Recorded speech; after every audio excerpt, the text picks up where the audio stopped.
रहमान रहीम। अस्सलाम वालेकुम नाज़रीन गिरामी, आज हम आपको एक मोअज़्ज़ज़ मेहमान के साथ मिलवाएंगे जो ज़री अजनास के हवाले से बहुत ज़्यादा तजर्बात भी रखते हैं और आपको भी गाइडलाइन करेंगे कि आने वाले सीज़न में आपकी ज़्यादा से ज़्यादा रहनुमाई हो सके और अच्छा मुनाफा हासिल कर सकें। मलिक नदीम ब्रोकर जो माहिर नाज खिलाड़ी समझे जाते हैं गला मंडी पिपला के, तो आइए इनसे बातचीत भी करते हैं और आपको भी गाइडलाइन देते हैं। मलिक नदीम साहब, क्या हाल है? ठीक ठाक है जी, शुक्र है, अल्हम्दुलिल्लाह। खैर खैरियत है। बिल्कुल खैर। आज हमारे व्यूवर्स के लिए क्या आप लेकर आए हैं? क्योंकि हम कुछ सवाल करना चाहते हैं ताकि ज़्यादा से ज़्यादा गाइडलाइन मिले। जी जी, इंशाअल्लाह। तो हम आपसे आज पहला सवाल करेंगे मूंग के बारे में कि मूंग दिन ब दिन क्यों कम होती जा रही है, इसका रेट क्यों कम होता जा रहा है? मूंग जो है ना सर, मूंग का ज़्यादा जो है बिकरा वो इस वक्त हो चुका है, और जितना भी माल स्टॉक में था वो इस वक्त बिक रहा है। क्योंकि आप आगे देखें ना, नवी फसल आने वाली है। नवी फसल के हिसाब से जिनके पास मूंग है वो बेच रहे हैं, ठीक है। मिलर खामोश है। मिलर इस वजह से खामोश है क्योंकि उनको माल मिल रहा है तंजानिया का, और जो काबली मूंगी है वो मिल रही है, वो उनको बहुत कम रेट में मिलती है, ठीक है। इस वजह से इसका विकरा जो है ना वो घट गया है। लोकल मार्केट का जो है। सही है। जी हाँ, इस वजह से इसका विकरा घटा है क्योंकि अच्छा। तंजानिया इस वक्त दिलचस्पी जो मिलर है ना वो तंजानिया और काबली मूंगी की ले रहा है। हमारे इलाके की जो मूंगी है वो इस वक्त ज़्यादातर तो बिक चुकी है। जो बेच रहे हैं वो इस वजह से बेच रहे हैं कि नवी फसल आ रही है। लेकिन पंजाब का रेट, पंजाब की जो मूंग है वो तो मोटी मूंग है, उसकी दाल बहुत अच्छी बनाई जा सकती है। जी जी।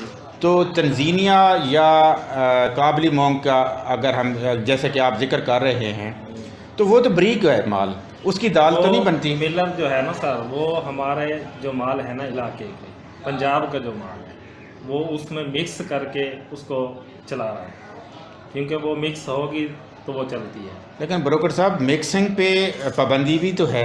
नहीं, कोई पाबंदी नहीं करते हैं। फैसलाबाद ने तो बहुत ज़्यादा उसमें भाई मिक्सिंग अगर कहीं भी पकड़ी गई तो बहुत ज़्यादा जुर्माना लगा रखा है उसमें। मिक्सिंग सर, मिक्सिंग के बगैर तो वो बिकती नहीं है ना। अच्छा। जी हाँ, उसकी मिक्सिंग ज़रूरी है।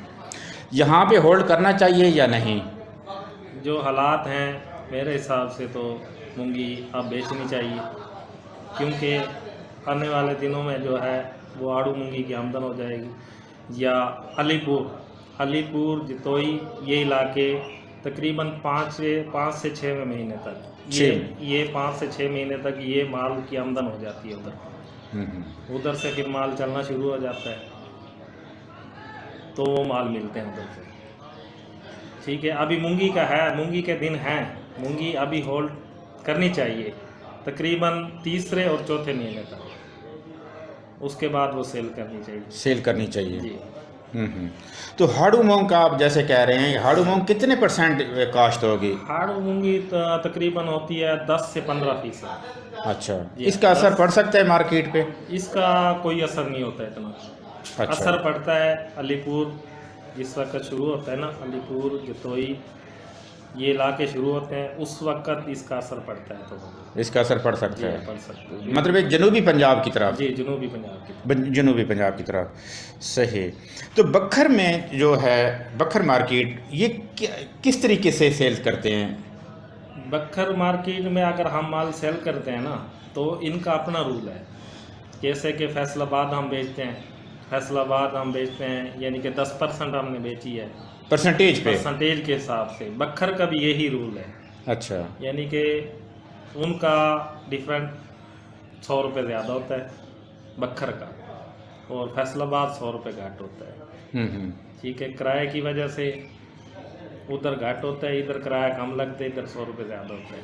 अच्छा। ठीक है, वो परसेंटेज पे ही लेते हैं। अगर हम सेल करते हैं ना गाड़ी बखर रूल पे, तो वो बखर रूल ही लगेगा उसको, यानी कि 10% बेची है या 20% बेची है। नाज़रीन, ब्रोकर साहब का ये कहना है कि बखर मार्केट के जो फैसलाबाद रूल्स के मुताबिक बेचते हैं, इसमें नुकसान भी ज़्यादा हो सकता है और फ़ायदा भी ज़्यादा होता है।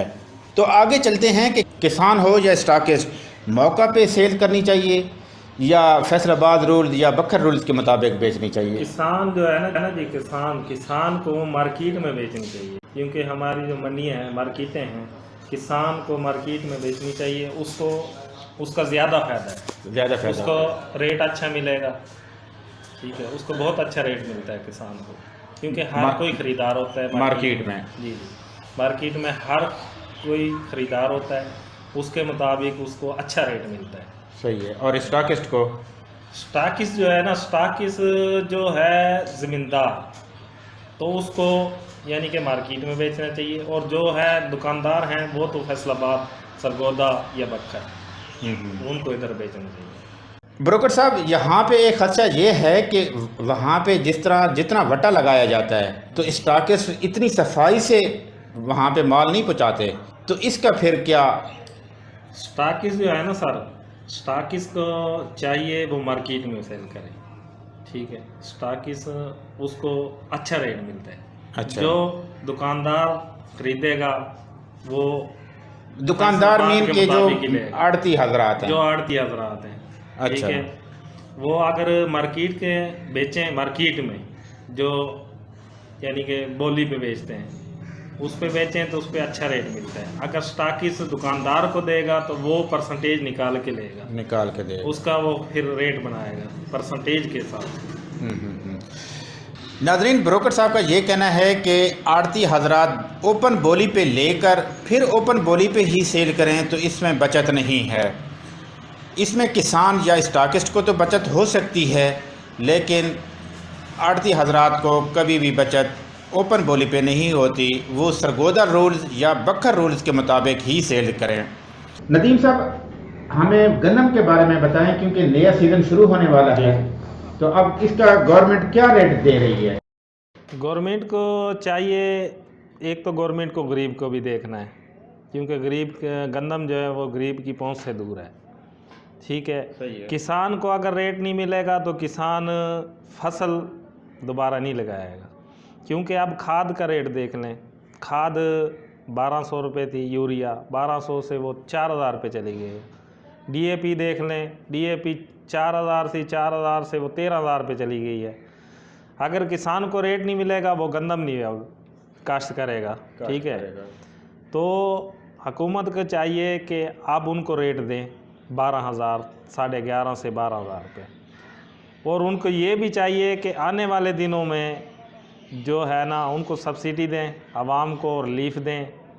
ठीक है, आवाम को रिलीफ मिलेगा तो गरीब आवाम बेहतर होगी।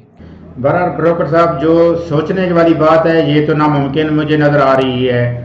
कोई अल्लाह की तरफ से कोई गैबी मदद आए तो पाकिस्तान को सुधर सकता है, अदरवाइज कोई और ऑप्शन तो हमें नज़र नहीं आ रहा। बहरहाल हम सरसों की जाने बढ़ते हुए आज ये भी पूछेंगे ब्रोकर साहब से कि नया सीज़न शुरू होने वाला है। जी जी, तो सरसों में स्टॉक करना चाहिए या अभी फ़िलहाल रुकना चाहिए? फ़िलहाल जो माल पड़ा है ना वो आवाम के पास और माल भी पड़ा है जो उन्होंने 10,000 में लिया है, 10,000 में लिया है, 9,000 में लिया है, 8500 में लिया है, वो उनका भी माल पड़ा है, वो तो नुकसान में है। हाजिर रेट है अब 7,000 कनोले के, 71 से 7,000 रुपये, वो अभी नहीं बेच सकते, अभी वो नुकसान में है। जो आने वाला दिन है, सीज़न जो नया आएगा, सीज़न के मुताबिक उनको देखना चाहिए। जो माल उनको लेना चाहिए वो नया माल लें, उसमें मिक्सिंग करें, उसको अपना नुकसान कम करें। नुकसान तो फिर भी है।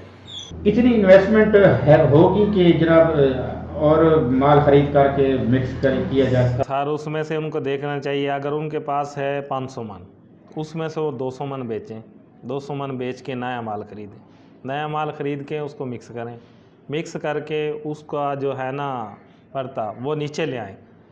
यानी कि अब उन्होंने लिए 10,000, नया माल उनको मिल गया 6,000 7,000 रुपये में या 7500 में मिल गया, वो उनका नुकसान कम होगा।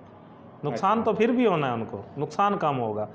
या वो वेट करें, फिर कुछ भी हो सकता है, वेट करें, रेट बढ़ भी सकता है, घट भी सकता है। लेकिन जो है ना आपके जो सरसों और कनोले का स्टॉक है वो मुश्किल है। अच्छा, क्योंकि अवाम अब जिसने भी ये स्टॉक किया है वो तो मारे गए हैं ना, उनको तो काफ़ी नुकसान है। जी हाँ, डिसाइड हो चुके हैं, उनको तो काफ़ी नुकसान है। अब जो भी लेगा वो सोच समझ के लेगा, भाई मैंने इसका स्टॉक करना है, ये नहीं। मेरे हिसाब से इसको रनिंग होनी चाहिए। सरसों तकरीबन 10 से 15% है, तो इसमें उम्मीद तो की जा रही है कि ज़्यादा रेट बन जाएगा। जिस टाइम मार्केट में नया माल आता है ना सर, नए माल की आमदन के हिसाब से रेट मिलता है। आप माल देख लें, आप बखर, ज़िला बखर माल चल गया, उसके बाद भावलनगर या इस साइड पे जाओ भावलपुर वगैरह, उधर माल चल रहा है। चलो हमारे पास 15% 20% है, 30% लगा लें भाई, कनौला है, सरसों है, लेकिन उन इलाकों में अब माल ज़्यादा है। जी। चना के हवाले से बात करेंगे कि चना में भी हमारे काफ़ी स्टॉकिस्ट फंसे हुए हैं। 18,500 रुपए के लगभग ख़रीदारी की हुई है, तो अब वहाँ बेचना चाहिए या भी फ़िलहाल होल्ड करना चाहिए? सर जो है ना, अब नई आमदन शुरू हो जाएगी इंशाल्लाह तकरीबन 2 माह बाद। ठीक है, उसके बाद जो बुकिंग ऑस्ट्रेलिया की बुकिंग है वो अगले माह शुरू हो जाएगी, ऑस्ट्रेलिया की। जी हाँ, जो पुराना स्टॉक है वो बेचना चाहिए। अच्छा जी हाँ, वो बेचना चाहिए। उनमें भी वो नुकसान कर रहे हैं। नुकसान तो सर है, अच्छा। नुकसान तो वो करेंगे, नुकसान उनका है। अब 19,000 भी लिया हुआ है, 19.5 भी है, अब हाजिर रेट है 18,200 रुपये। लेकिन ये बताएं हमें कि लोकल्स जो ब्रोकर्स बैठे हैं या आड़ती हजरात बैठे हैं, तो हमारे काफ़ी व्यूवर्स की शिकायत है कि वो रेट नहीं देते। रेट सर मार्केट के हिसाब से चलता है। रेट 18,000 रुपये हो, वो 16,000 रुपये देते नहीं, 18,000 तो जमींदार को सोचना चाहिए वो मार्केट में बेचें। ब्रोकर को भी सोचना चाहिए भी मैं इतना रेट क्यों दे रहा हूँ कम, लेकिन वो भी देखना चाहिए ना। 100 दाने निकाल के डैमेज दिखा देता है कि जनाब आपका तो माल ही डैमेज हो चुका है। अब मार्केट, अब आप सरगोदा बेचते हैं, सरगोदा उसका रेट है 74,500 रुपये, यानी कि 18,625 रुपये रेट बनते हैं।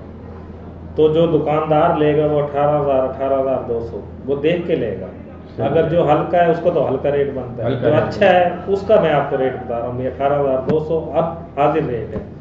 जो हल्का माल है उसका तो हल्का ही होगा, क्योंकि वो परसेंटेज के हिसाब से चलता है।